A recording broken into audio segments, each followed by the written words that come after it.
must say it's of unique interest to hear criticisms of the New Left from you, of all people. While we're on this subject, what other important defects do you think that the New Left movement has developed as it has gone along? Well, I would mention perhaps as a main defect the unrealistic language and in many cases the totally unrealistic strategy among the New Left. By no means general, but very definitely among the New Left. The refusal to recognize that we are not in a revolutionary situation in the advanced industrial countries, that we are not even in a pre-revolutionary situation, and that the strategy has to be adapted to this situation. Secondly, among the New Left, again, that does by no means refer to all of the groups, among the New Left, the refusal to re-examine and to develop Marxian categories, to make a fetish out of Marxist theory, to treat the Marxian concepts as reified, objectified categories in order instead of becoming conscious finally of the fact that these are historical and dialectical concepts which cannot simply be transmitted, which have to be re-examined in accordance with the changes in the society itself. I must say it's enormously refreshing to hear these words from your lips. I mean, it shows that you are still thinking afresh when people who regard themselves as followers of yours and are young enough to be your grandchildren have stopped thinking in some cases. But now you've brought us to what was really the guts of the Frankfurt School itself as it started, when you started talking about the re-examination of Marxist concepts.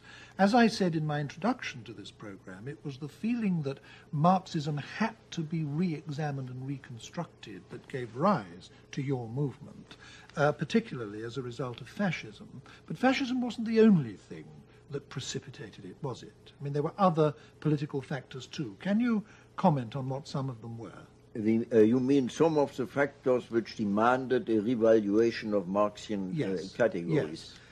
To me, one of the most important ones concerns the concept of socialism itself. In the development of Marxian theory, not in Marx himself, but in the development of his theory, socialism has become, the concept has almost entirely been focused on a more rational, larger development of the productive forces, on an ever higher productivity of labor, on a more rational distribution of the project, instead of stressing that a socialist society, as Marx envisaged it, at least the younger Marx envisaged it, was a society qualitatively different from all preceding societies. Now, in what way qualitatively different?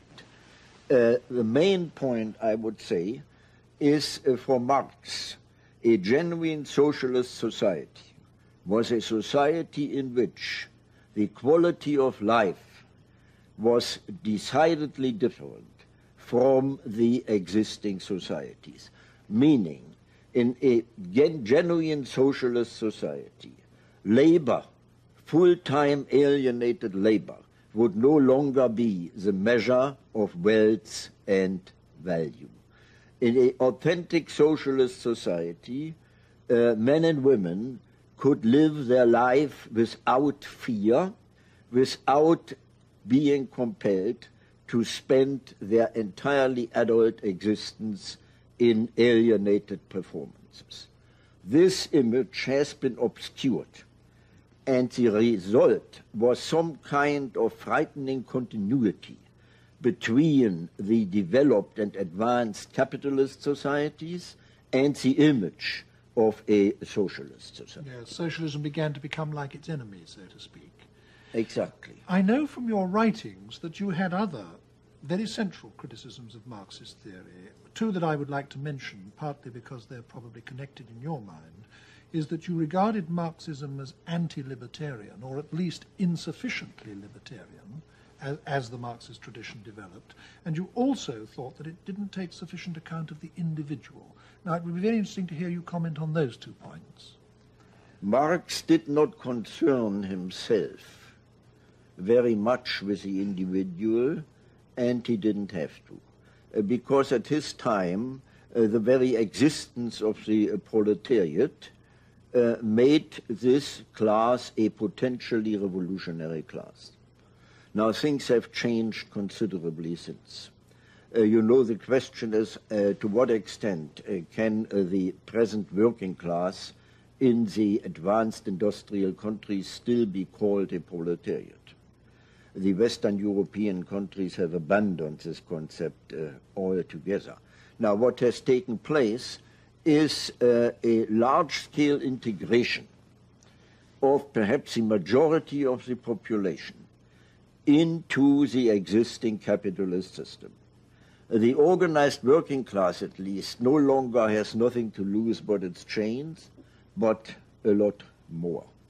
And this, in turn, took place not only on a material but also on a psychological basis. The consciousness of the dependent population changed.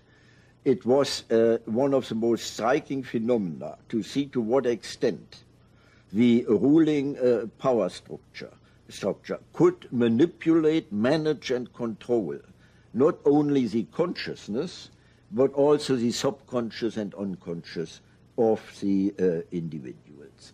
Therefore, my friends at the Frankfurt School considered psychology one of the main branches of knowledge that had to be integrated with Marxian theory. By no means replacing Marxian theory, but taking it into Marxism.